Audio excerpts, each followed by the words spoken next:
Y'all guys know how I feel about Donovan Mitchell. Y'all know Donovan Mitchell is my guy. Y'all know that I still think he's the best two guard in the game. However, I still think he's the best two guard in the game, 100%. But with that being said, I cannot deny the expansion of Anthony Edwards' game.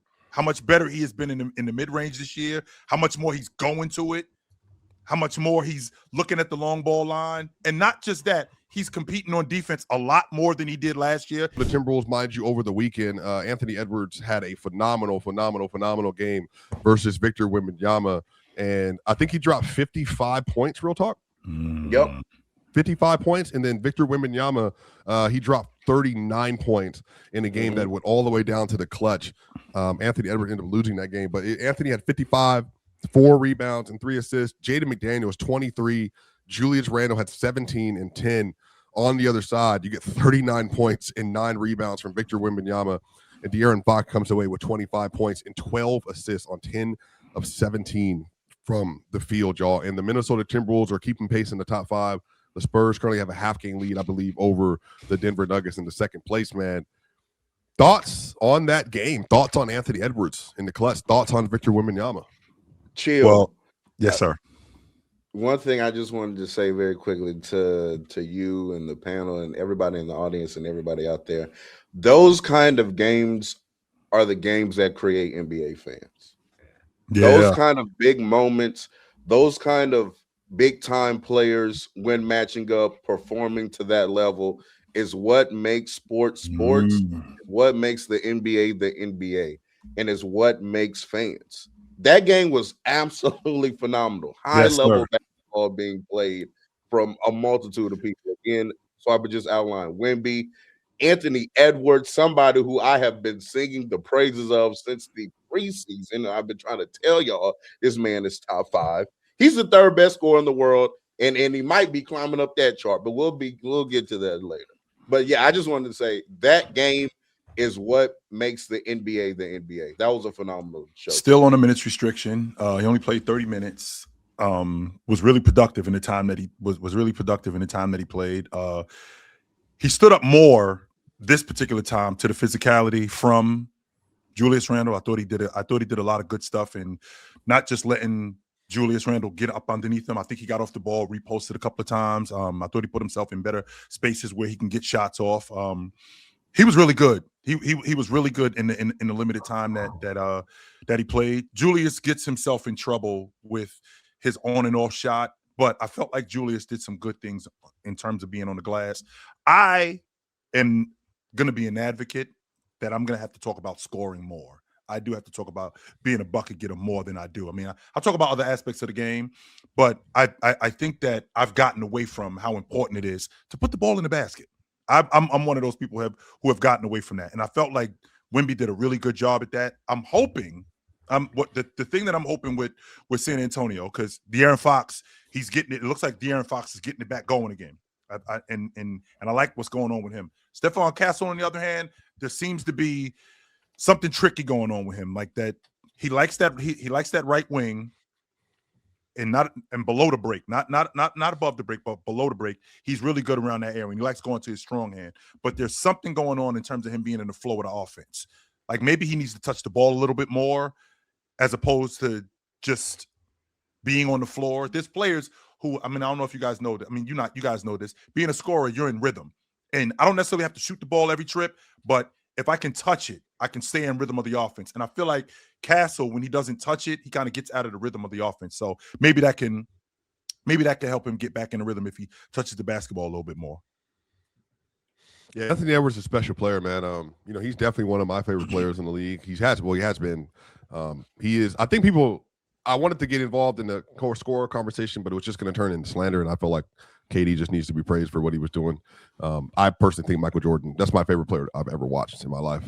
He's just but that's probably we're chipping away at that legacy one block. No, we're not. Real talk. We are not. You Magic. Honestly, real talk. I honestly feel like for your agenda, yes, I am. for your agenda, I feel like next on the list should be Wilt Chamberlain, but like that's a much easier target collectively don't than Jordan. care about him anymore, so that's not fun. So Oh, real okay. talk, I want to make Real sure I'm Talk following you. Real Talk has gone through the eras. Real Talk has already done his damage to the 60s and the 70s. He already gone. Now he's gone through Magic and Bird. He derailed them in the summer. Now it's gonna be Michael Jordan. Just after Which, by the Michael way, Jordan, I said I'm that- fairly certain it's gonna be Tim Duncan. But we gonna go through like that's what he does. He goes through Which, by the way, era. real talk, I said Havlicek instead of when talking about SJ, it's actually Doc. That's why that's what I Okay, should have that said. made that. right? Yeah. That's what Great Yeah, clip, the though, by the way. Havlicek clip was amazing. Yeah, that was a great that- clip. even though Havlicek was awesome, you know, it really was Doc. But with that being said, real talk, if I'm not mistaken, slow me down if I'm wrong here. So last year, I extended my game to the long ball line, and I led the league at the long ball line. This year, I'm the best clutch player in the game. So it looks like I'm expanding my game, right? It looks like I'm expanding my game. Like, what's next when it comes to Anthony Edwards? Now, y'all guys know how I feel about Donovan Mitchell. Y'all know Donovan Mitchell is my guy. Y'all know that I still think he's the best two guard in the game. However, I still think he's the best two guard in the game, 100%. But with that being said, I cannot deny the expansion of Anthony Edwards' game. How much better he has been in the mid-range this year, how much more he's going to it, how much more he's looking at the long ball line. And not just that, he's competing on defense a lot more than he did last year, even though I catch him chilling off the ball. But when he's on the ball, he's competing a lot more on defense. So, this thing is working. It is working. And to Max in the chat, who said that I'll be low-key I'll be low-key not giving Ant his credit. I am 100% confident that I was the one who said that I think he's going to be the best guard in the game in the next couple of years. I am 100% confident I said that. And I got jumped like I was getting initiated into the Crips, just so you know. You know, we started this conversation out in this episode talking about Kevin Durant. And one of the things that I've always really appreciated about Kevin Durant is that he pays a lot of homage to the past while giving a lot of respect to the present and the future. He's never shy about heaping praise on a young player coming up. He's not cagey about it. He's not a hater, but he never dismisses the past. He never says, well, these guys didn't have it tough, whatever. Like there's a sense of respect to it. So at this point, I would just ask, what is the social good? What is the social good of deconstructing Magic Johnson, Larry Bird, Michael Jordan? What is to be gained by making these people seem not as good as they are? You're not like, there is a way, and I think KD has found that way, to give proper due to the talent of the current generation without aggravating the past. And I think the only people who necessarily get a joy out of aggravating the past to prop up the present are like maybe not very good people. Again, was that the best you can conjure up? Like, Real Talk's trying to build a brand, though. You know, he's trying to build No, be no, famous on on the what? internet. On what? The slides today out of Penn. They have been saying very you know disappointing, genuine, by the Real way. Talk. Yeah, apparently, yeah. But the reasoning this what I've you given truly believe? the reasoning on this multiple times. Is this It's what you really not believe? even to. I think that for some players and throughout history, we do discuss the context around their career in a very intimate way, in a very in-depth way. I really do. I think that happens with LeBron.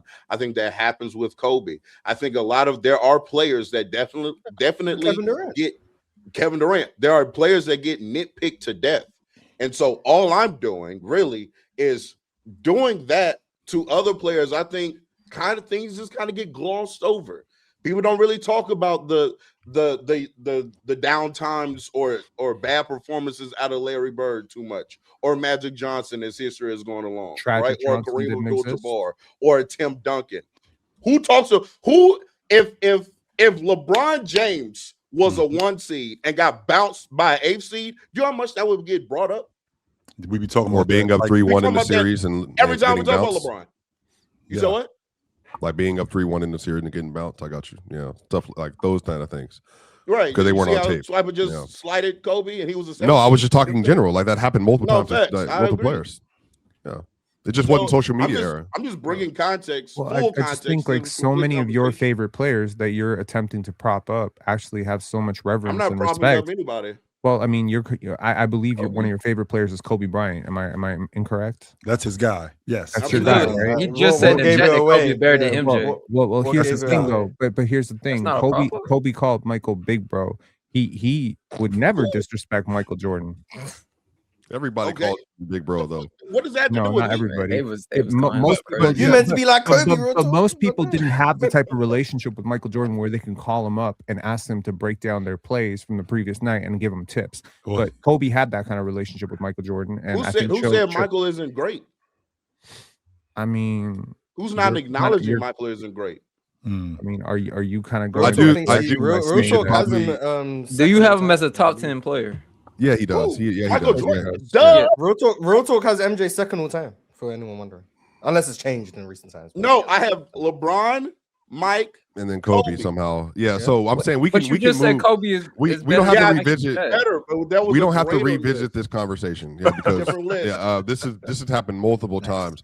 I think it is good to get through the fast breakdown because I do think there are a lot of good games. I think Anthony Edwards deserves to be praised for who he's been this year. He's shooting 4% better from mid-range still, so that's good. He's shooting 41% from mid-range this year.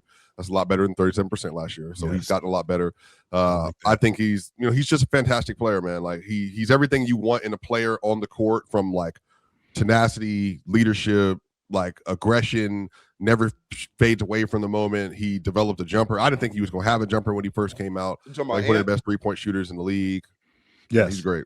He's a great Yes. player. Yeah, shout out Real Talk, man. I mean, that's your. If I had to rank the Anthony Edwards lovers up here, it'd be me. It'd be Shieldon, Real Talk, probably. It's probably the list. Yeah, I love I Anthony told Edwards. He's Chill not too fantastic. long ago. Hey, you gotta expedite that timetable that you got for Ant. I truly believe Might be this year. I already have him as the 4th best player in the world right now. I truly believe, because when we get to ranking and then we put numbers on it, that to me that doesn't always I was doing a good job. signal like what level of player that you are, right? Because Right. for me, although whatever ranking you have between Giannis, Jokic, and Shea, to me that is the upper echelon of the NBA. That quality of player. And I'm saying I think Ant right now is in the tier with Luka. I think they're Luka and Wemby and Ant to me are the next tier down as far as just level of player. Just throw out the ranking of number. But I'm saying by next year, Chill, I think Ant will be in that tier with Shea, Giannis, and Jokic. Now, could he be the worst of that tier? Sure, which would still mean he's still just That the doesn't 4th matter. best He's- player in that- the that's world. still- But I'm saying yeah, he right. would be that echelon of player. It's the panel. Religion get built on cam. Where the check throw smoke and the hoes go ham. You ain't never seen hoops out hit the raw. Every take got weight, every night we drop. Yeah, this that barbershop. Courtside, worldwide tone. Welcome to the only show that really feel like numbers jumping like the score.